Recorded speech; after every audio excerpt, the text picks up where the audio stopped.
How you all doing out there? Well, I'm going to be remounting the Dorkel arm motor a little better than I have it now. I went to my hardware store and I got 4 3/16 carriage bolts, 1.5 inches, and 4 1/4 carriage bolts with nuts and washers, because I'll save a lot of time by doing this. When I spend an hour or more looking through my stash of screws and nuts and bolts, I never can find what I'm looking for, and by the time I do find them, I just lose the will to even go on for that day because I'm wasting so much time looking for things. Before we get started, if you look here, this is the E1s, you may not be able to see that. There is a hole in the end. I had to do a lot of filing. I filed it down flat, and then it had a little indication of something there. So I took my prick punch and I tapped it. And when I did that, everything fell open. And you can see it got water in it. Not from anything I did, but that's just the way it was when I got it. And that's why it was screaming.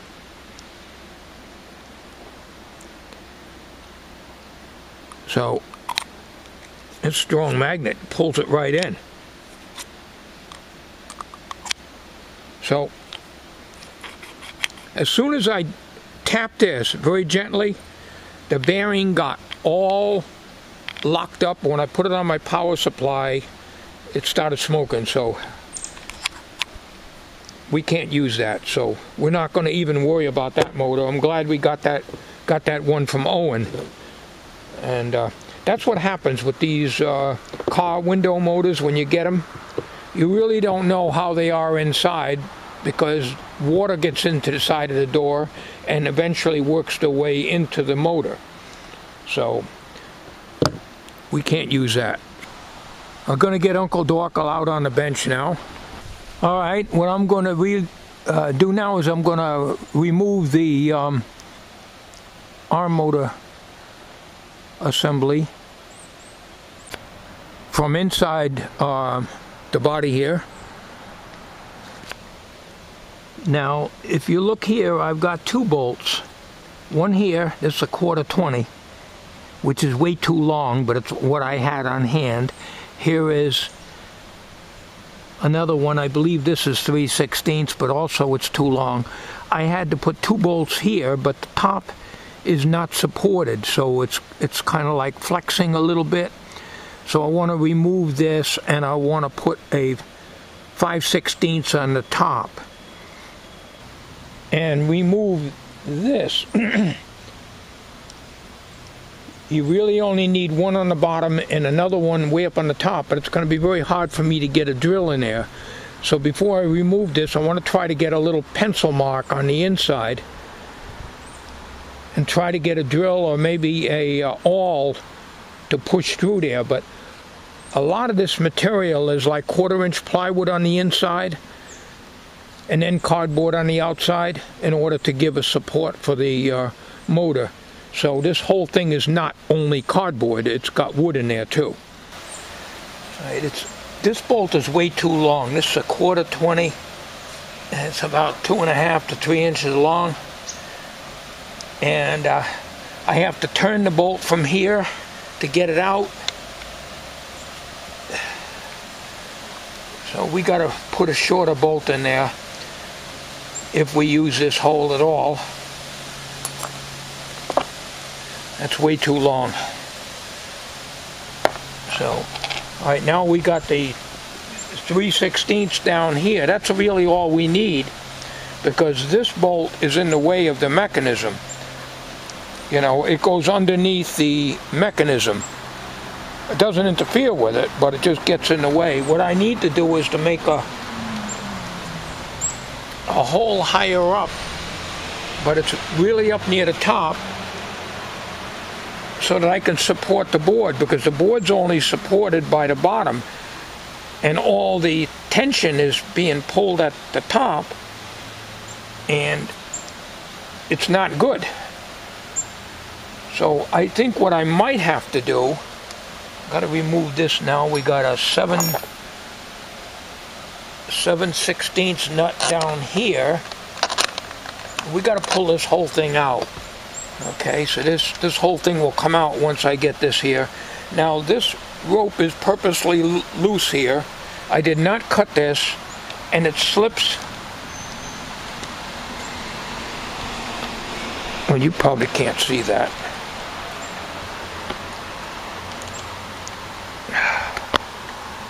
It slips on the orange cable tie. But right now that's temporary. That whole thing is temporary. And to do is pull it so that I can get this out. We put the slack in it so that I can get this motor out and assembly out. We're going to redo this better.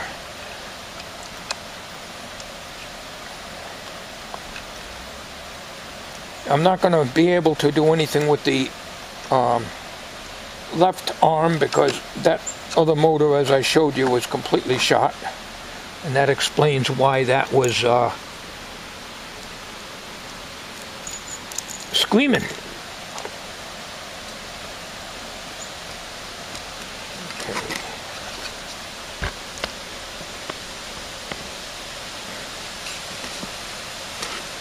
All right. So what I did here is I drilled a hole here. I think I'm in camera. Yeah. But that's no good, because I can't get up in there. It's way up in the corner, and I can't get a drill in there to drill in the body, let alone getting a bolt in there and getting a wrench in there. So we'll pull this up. We got some cord wound around the pulley. That's not a problem. I can just back this motor off a little bit, and that will take care of it.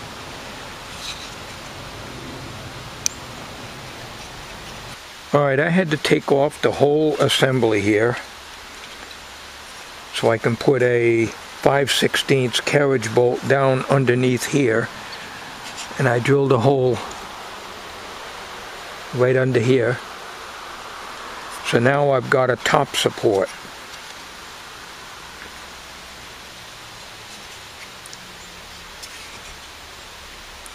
So it goes this way. I can't get any drill or anything up in these two holes here. So I figured the only way I'm going to be able to do it is to put a stud here and put a nut and a washer on the outside. And hopefully this don't stick through too far. But if it does, it does. I'm not going to worry too much about it. We'll just saw it off, that's all. But the problem with this is if I can't get the Gordo board out if I need to. So let's hope I don't have to get the Gordo board out. Okay, I think you can see everything here. It's a little awkward for me to work here. Alright, let's get this string pulled in.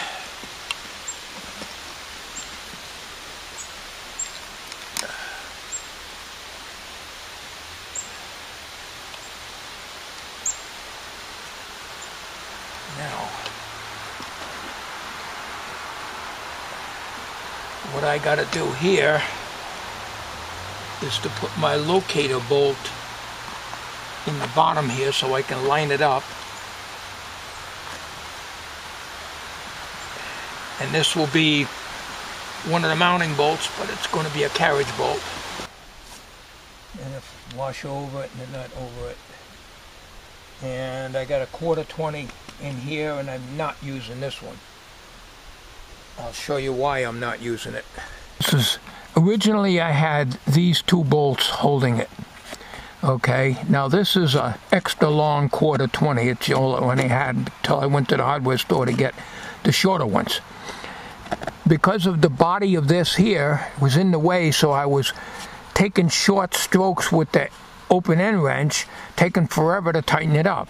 So I wanted to eliminate that and make it stronger up here. Now I didn't tighten this up yet, but I want to draw that top bolt in, and when I do that, then I won't need this. So we'll take that right out completely, and we'll just tighten this one up. This is a 1/4-20, the shorter one.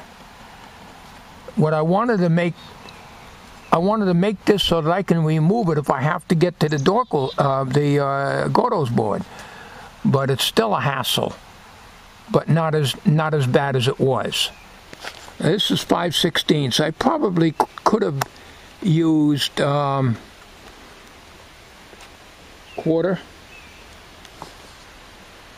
but it's in there now, and I'm not sure what the size nut is on that.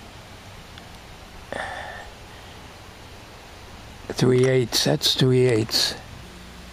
Okay, now this is pretty solid now.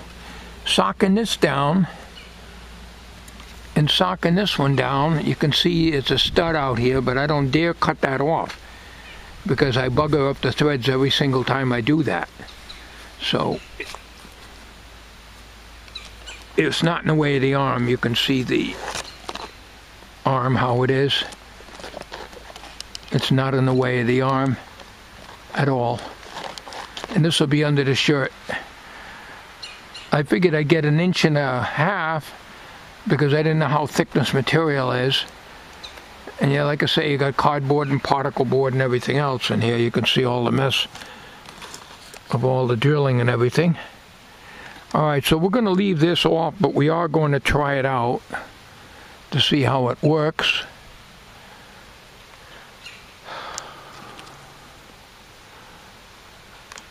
And this side here will worry about that at another time. That's Teflon tubing that you see up here. But I don't think I'm going to motorize this at all on this side. I don't know if you can see that. I'm in an awful angle here.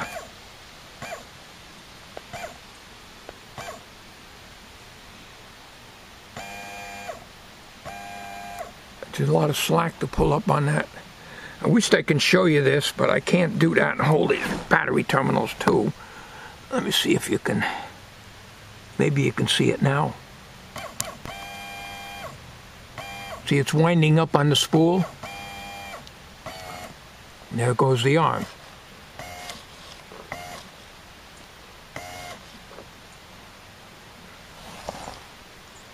It's slipping because of the orange wire tie is slipping. See? Alright, there it is. Quite a bit wrapped around the pulley. If I have to get out the Godot's board, there's space I can get my hand in there. But the screw that holds the Godot's board on is on the right side, of course, underneath theirs, naturally. But I shouldn't have to get the Godot's board out because everything's hooked to it. The push button, these are the wires for the push button, extra long, as I said. So this will either be voice or it'll be, if that don't work out, like I say, we'll just use a long wire and a push button on the end of it, and that'll be it. This, we have to have some kind of a reversing circuit to let the arm down.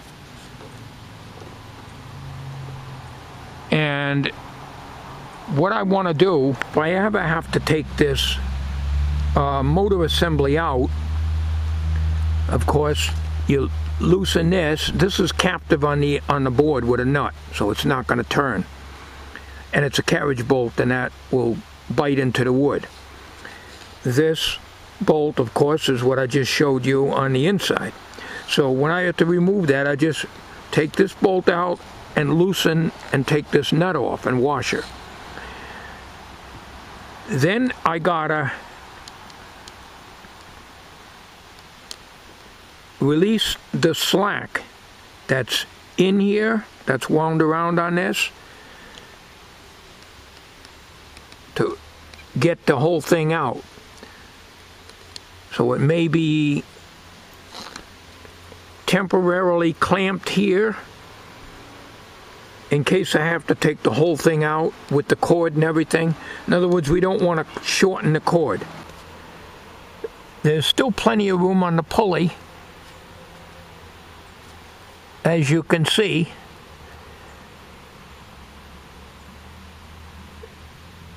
An extra cord, and the reason for that is so I can work on it and pull it out, because you can't thread that thing without taking it all apart. You can't thread it into the spool, not without disassembling the whole thing.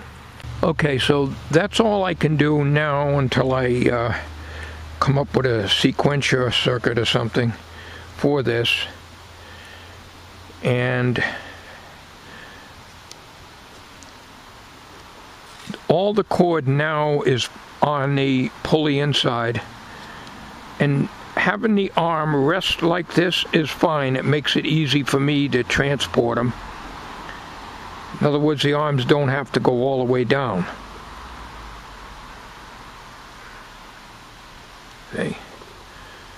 Okay, and you can see that this does not hit. Even if I hold this over, I'd have to really pull this hard, and it just taps it. There's plenty of play here. This is a dowel I cut off and to put a screw through it. It's purposely a loose coupling so that there'll be some movement here. Okay, we're doing double duty today. We're done for the day on Uncle Dorkel. About an hour ago, I started repairing the top part of the rear of the van, and you're supposed to wait 24 hours before painting it. I can't do that. I'll show you what I did. We've got to do it quick and dirty because we're working, against short days now. So let me show you what I am doing over here. Okay, quick and dirty job. Now, I had a lot of this stuff I put on years ago because it was leaking on the door seals, and the door seals looked okay. Am I in camera? I guess so. So I peeled it all off. It was all wedged up into here, and it's a mess, you know. This isn't rust, it's just like down to the primer. I cleaned it with paint thinner and a scraper and everything, best I can. This is not in the way, so I left that. This is like a foam. I got rust neutralizer in here, and there's a little hole here. I got rust neutralizer in here, but here and here it's down to bare metal. You're not supposed to use rust neutralizer on bare metal, but what are you gonna do? You know, it sprays and that's it. Little tiny rust there, but most of it's in here, and I can't even tell if I'm in camera. Sun is in my eyes. There and all up and through here. That's rust neutralizer. So you're supposed to put 2 coats on within 2 minutes and then wait 24 hours before top coating. Well, I can't wait 24 hours. We're gonna have to do that now. And all I got is this gray, which is right here, and that's what I used on the gutters before, so we're going to be doing that off camera. We're going to wait a few minutes. Remember, it's probably about 3:30, 3:45 now. It gets dark so ridiculously early now, and it's only going to get worse. So I need to get this painted so that I can close the back doors, otherwise I'm going to have a dead battery here because the lights are on. And I can't leave these doors open anyways, and I don't want this weather stripping to stick to the paint. So that's what we're going to do here. It's a quick and dirty job. I can't help it. We just have to do the best we can. We're working against time. I want to get it done, that's all. The back doors always did leak for many years, but never really bad. But the last heavy rain we had, this was wet. And no, I'm not taking the carpet out. Over here I had this on since this morning, and this time I sprayed a light mist of white vinegar on the carpet, and the vinegar smell seems to be pretty well gone now, and it seems to be dry. So this is what we have to do. I guess the door seals are okay. I mean, you know, what else can I say? You know, certainly can't replace them, that's for sure. That's a job I wouldn't want to do. What I used to do on another car we had is I used to take black silicone and pull this back like this and fill this up with black silicone all the way down here. I left the doors open all day, and what it did is it held the rubber out like this, so that when it closes against the door jamb, it'll fit tighter. I mean, I could do that, I guess, but that's a big job because I got a lot of area to do here. Now this is sticky. I can't wait much longer. I gotta paint this because the paint's gonna take several hours to dry. And it's cleared off here just in case there's a little overspray. I just don't want to take it off the rusty metal. It's hard when you got a spray can of rust reformer. It goes all over no matter what you do. So it seems to be okay there. I'll have to put some Bondo in that hole right there. That's the only hole. There's no hole through here. Alright, let me show you all this stuff that I had on here. Years ago I put this on. Foam. It's like one side is sticky. I had this all in there. And it did stop the leak for a while, but it's so messy. So, and then I had some of this other dark, thin stuff in there too. You know, you do what you can to stop leaks like this, you know. So, this is the best I can do.